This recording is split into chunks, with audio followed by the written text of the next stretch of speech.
মাত্র 2টা ডিম দিয়ে চুলায় তৈরি, তাও আবার হ্যান্ড বিটার ছাড়া বেকারি স্টাইলে আজকে আপনাদের সাথে পাউন্ড কেক তৈরি করে দেখাবো।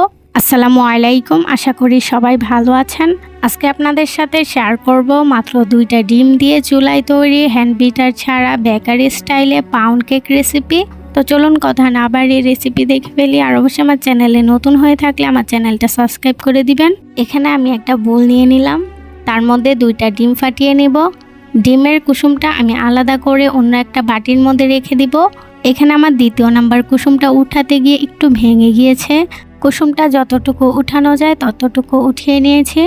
তারপর এখানে একটা হ্যান্ড মিক্সার নিয়ে নিলাম, যেহেতু আমাদের কাছে হ্যান্ড বিটার নাই। হ্যান্ড মিক্সার দিয়ে ডিমের সাদা অংশটা ভালো করে বিট করে নিব। হ্যান্ড মিক্সার দিয়ে বিট করলে একটু কষ্ট হয়, তবে 5 থেকে 6 মিনিট পর কিন্তু আপনারা খুব সুন্দর একটা রেজাল্ট পাবেন। 5 থেকে 6 মিনিটের ভিতরেই কিন্তু আপনাদের ডিমের সাদা অংশটা ফোমি ফোমি টেক্সচার চলে আসবে। এই পর্যায়ে এখানে আমি চিনি মিক্স করে দিব। এখানে আমি হাফ কাপ চিনি নিয়েছি। চিনিটা আমি এখানে একেবারে না দিয়ে হাফ হাফ করে চিনিটা মিক্স করে নিয়েছি। চিনিটা মিক্স করা হয়ে গেলে এখানে আমি আগে থেকে যে কুসুমটা তুলে রেখেছিলাম ওই কুসুমটা ভালো করে ফেটিয়ে তারপর ফোমের মধ্যে দিয়ে দিব।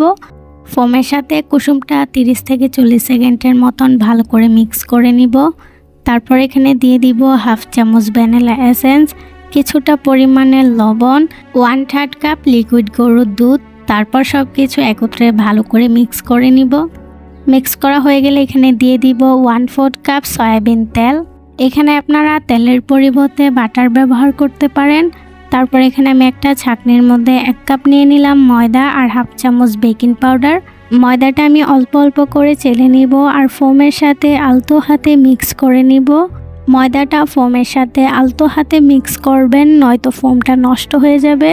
এরকমভাবে আমি 3 থেকে 4 বারের মতন ময়দাটা চেলে তারপর ফোমের সাথে মিক্স করে নিব। এখানে আমি হ্যান্ড মিক্সার দিয়ে মিক্স করেছি, আপনারা চাইলে এখানে প্যাচুলার দিয়ে তারপর মিক্স করে নিতে পারেন। এখানে আমার কেকের ডোটা তৈরি করা হয়ে গিয়েছে। ডোটা ঠিক এরকমের থিকনেসের হবে। ডোটা সাইডে রেখে কেকটা মোল্ড করার জন্য এখানে আমি একটা মোল্ড নিয়ে নিয়েছি। মোল্ডের পরিমাণ অনুযায়ী এখানে আমি একটা সাদা কাগজ বিছিয়ে দিয়েছি, আপনারা বেকিং পেপার বিছাতে পারেন। তারপর অল্প একটু তেল দিয়ে পুরো মোল্ডটার মধ্যে তেল ব্রাশ করে নিব। তারপর যে মিশ্রণটা তৈরি করে রেখেছিলাম ওই মিশ্রণটা উপর থেকে ঢেলে দিব আর একটু ড্যাব ড্যাব করে নিব, যেন ভিতরে যে লাম্পসগুলো আছে ওইগুলা বের হয়ে আসে। আর এখানে আমি পাউন্ড কেকের মধ্যে একটা দাগ আনার জন্য হাতের মধ্যে কিছুটা পানি ভরিয়ে নিলাম। তারপর 4 আঙ্গুলের সাহায্যে এরকমের চাপ দিয়ে দিয়ে একটা দাগ করে নিব। তারপর চলে যাব কেকটা বেক করার জন্য। এখানে আমি বড় একটা হাঁড়ি বসিয়ে দিলাম, হাঁড়ির মাঝখানে একটা স্ট্যান্ড বসিয়ে দিলাম। এখন আমি হাঁড়ির ঢাকনা দিয়ে ঢেকে হাঁড়িটা প্রিহিটে 5 থেকে 6 মিনিটের জন্য গরম করে নিব। হাঁড়িটা প্রিহিটে গরম হয়ে আসলে এই পর্যায়ে আমি এখানে কেকের মলটা বসিয়ে দিব। তারপর ঢাকনা দিয়ে ঢেকে মিডিয়াম হাই হিটে 20 থেকে 25 মিনিটের জন্য আমরা কেকটা বেক করে নিব। 20 থেকে 25 মিনিটের ভিতরেই আমাদের কেকটা হয়ে যাবে। আপনারা 20-25 মিনিটের ভিতরে এইভাবে একটা টুথপিক দিয়ে চেক করে নিতে পারেন কেকটা হয়েছে কিনা। কেকটা হয়ে গেলে কেকটা আমি ঠান্ডা করে নিব। তারপর মোল্ড থেকে মোল্ড আউট করে নিব।